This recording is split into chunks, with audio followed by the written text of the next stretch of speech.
जो chief minister की मांग, डिप्टी चीफ मिनिस्टर की मांग की है, ये तो भाजपा का आदमी है, ये तो कहलवाया गया है उससे। 3 तलाक का मुद्दा आया तब भी वो चुप रहे, हिजाब का मसला वहीं से उठा तब भी वो खामोश रहे, और आज जब कांग्रेस की सरकार आ गई तो डिप्टी चीफ मिनिस्टर की मांग कर रहे हैं।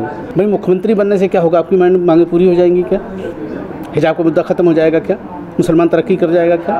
तरक्की तो वही आदमी करेगा ना जो डिप्टी चीफ मिनिस्टर बनेगा, बाकी तो सब लेवल पर रहेंगे ना। हमारे यहाँ लोग बहकावे में आ जाते हैं, जो नौजवान तबका है ना, कभी ओवैसी के बयान में आ जाएगा, कभी अकबर के बयान में आ जाएगा। यहाँ भड़काऊ भाषण की ज़रूरत नहीं है। एजुकेशन की बात कीजिए, आप मुसलमानों की तरक्की की बात कीजिए। ओवैसी करते क्या है सिवाय मारकाट की बात?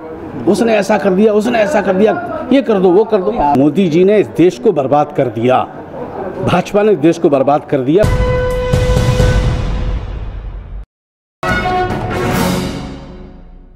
कर्नाटक इलेक्शन के बाद एक बात उठाई गई वहाँ के जो वक्फ बोर्ड के चेयरमैन हैं कि मुसलमानों ने बढ़ चढ़ करके कांग्रेस को वोट दिया। 85% के करीब मुसलमानों ने वोट दिया, जिसकी वजह से 100 सीटों से ऊपर जो है वो जिताने में कामयाब रहे मुसलमान। तो इसलिए उप मुख्यमंत्री मुस्लिम होना चाहिए, होम मिनिस्टर मुस्लिम होना चाहिए, वज़ीर सेहत मुस्लिम होना चाहिए, कई डिमांड की गई उनसे।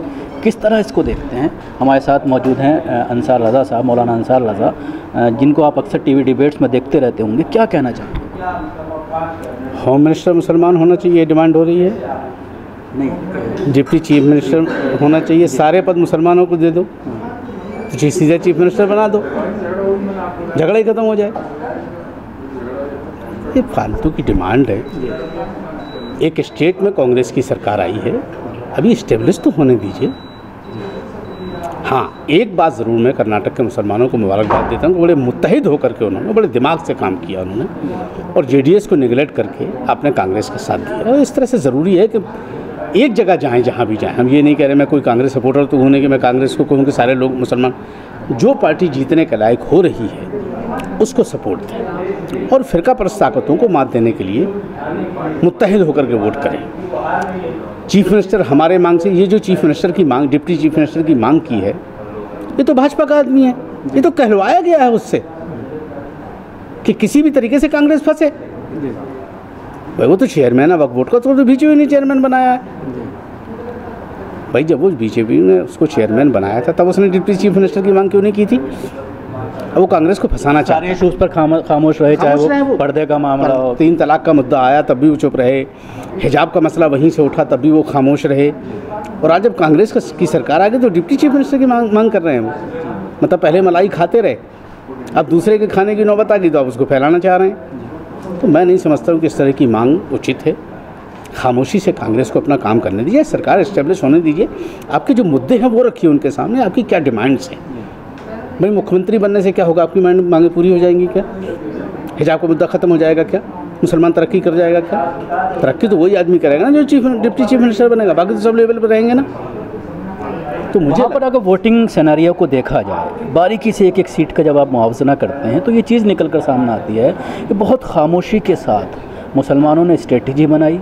कोई हंगामा नहीं, उलमा इकराम कोई मीडिया के सामने नहीं आए ताकि वोट का पोलराइजेशन ना हो, साइलेंटली एक मैसेज पहुंचाया गया। लेकिन जब हम इधर देखते हैं बिहार की तरफ, उत्तर प्रदेश की तरफ, बिहार का मुसलमान फिर भी थोड़ा बहुत ठीक ठाक वोट देता है, लेकिन ख़ास तौर से उत्तर प्रदेश की बात करते हैं तो जैसा कि बिखराव अभी नज़र आया, और उसके बाद उसका नतीजा ये निकल कर सामने आया कि जो मेन पोस्ट थी, चाहे वो मेयर की बात करें या चेयरमैन की बात करें, बहुत अहम मेयर की बात अगर मुरादाबाद की करते हैं, कभी मेयर नहीं आ रहा वहाँ से मुरादाबाद से, लेकिन इस बार तमाम मेयर की सीटों पर बीजेपी कब्जा जमाने में कामयाब रही।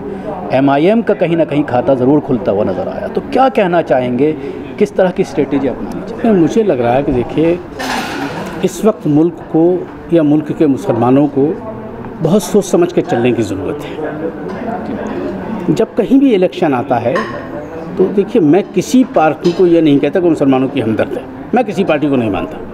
ये सिर्फ हमको इस्तेमाल कर रहा है। जैसे हम लोगों के यहाँ देखा जाता है ना कि बिरयानी बनती है, तो मुसलमान बिरयानी का बड़ा शौकीन होता है, तो बिरयानी में नमक डलता है, चावल डलता है, गोश्त डलता है, और उसमें खुशबू पैदा करने के लिए एक तेज़ पत्ता डाला जाता है। जब खाने की नौबत आती है तो सबसे पहले उसी तेज़ पत्ते को निकाल के फेंका जाता है। वो हश्र हिंदुस्तान में मुसलमानों का है। हर पार्टी मुसलमान कैंडिडेट खड़ा कर देती है, मिसाल के तौर पे 20,000 वोट एक जगह मुसलमानों के हैं और 15,000 वोट हिंदुओं के हैं। 12 मुसलमान खड़े हो गए, एक हिंदू खड़ा हो गया, तो 20,000 वोट 12 जगह डिवाइड हो गया। ये हो रहा है उत्तर प्रदेश में जो भी चेयरमैनी और नगर पालिका के चुनाव में हुआ है। तो मैं मुसलमानों से कहूँगा कि थोड़ा सा दानिशमंदी से काम लें, होशियारी से काम लें। कर्नाटक में जो मुसलमानों ने फैसला लिया, मैं एक बात कहता हूँ, कर्नाटक का मुसलमान बहुत दानिश्वर है। हमारे यहाँ लोग बहकावे में आ जाते हैं, जो नौजवान तबका है ना, कभी ओवैसी के बयान में आ जाएगा, कभी अकबर के बयान में आ जाएगा।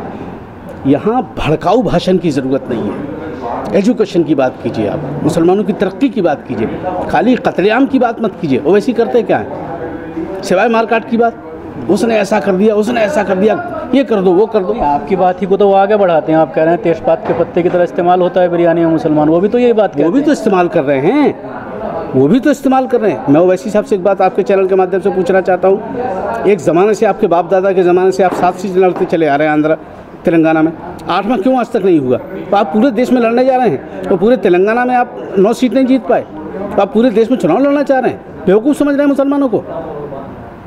आप पश्चिम बंगाल गए, आपने वहाँ वोट काटा मुसलमानों का, उत्तर प्रदेश गए वहाँ काटा, बिहार गए वहाँ काटा आपने मुसलमानों। आप कर क्या रहे हैं? नहीं, वो तो ये बात कहते हैं कि ठीक है मैंने वोट काटा, लेकिन उसके बावजूद बीजेपी जीत रही है। कौन जिम्मेदार है उसके लिए? जब ये नहीं थे तो बीजेपी नहीं जीती। उसके अलावा एक चीज़ और सामने आई है, उत्तर प्रदेश में 5 उनके चेयरमैन बनकर सामने आए हैं, और मुसलमानों ने कहीं ना कहीं सेकुलर पार्टी, सवाल को रोक करके, वो उनके नहीं है। जो पर्सनल चुनाव होता है, जो निकाय का चुनाव होता है, वो पर्सनल व्यक्ति पर होता है, वो उस पर दाव पार्टी के बैनर से लड़े पार्टी के बैनर से है, लेकिन वोट उनको। ओवैसी साहब ने किया क्या उत्तर प्रदेश में जो उनके नाम पे वोट पड़ गया? भाई वो तो लोकल कैंडिडेट के नाम पे वोट पड़ता है कि सामने वाला की छवि कैसी है, उस पर वोट पड़ता है। असेंबल किसी का भी लग जाए। अब जैसे 145 सीट समाजवादी पार्टी ने नगर पंचायत के चुनाव जीती है, तो सपा के नाम पे वोट थोड़ी, वो चेहरे के नाम पे वोट पड़ा कि कैंडिडेट का किरदार कैसा है। तो आपका कहना है कि उसका कोई फ़र्क लोकसभा इलेक्शन में नहीं पड़ा? ना, अरे सर कहाँ चक्कर में पड़े। अब लोकसभा का चुनाव अलग चीज़ है, निकाय का चुनाव अलग चीज़ है।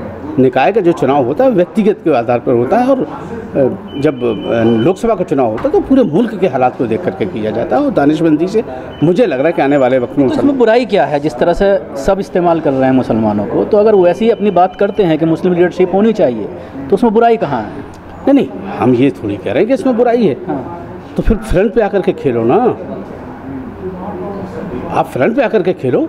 हिंदुओं के इलाके में भी तो कैंडिडेट खड़े करो कि खाली मुसलमान को के कैंडिडेट, मतलब जहाँ पॉपुलेशन मुसलमानों की वहाँ जा करके खड़े हो गए ताकि वोट डिवाइड हो जाए। आप हिंदुओं के इलाके में भी तो कैंडिडेट दो, हिंदू कैंडिडेट दो ना। देते हैं हिंदू कैंडिडेट, कहाँ दे रहे हैं? नाम इत्तेहादुल मुस्लिमीन,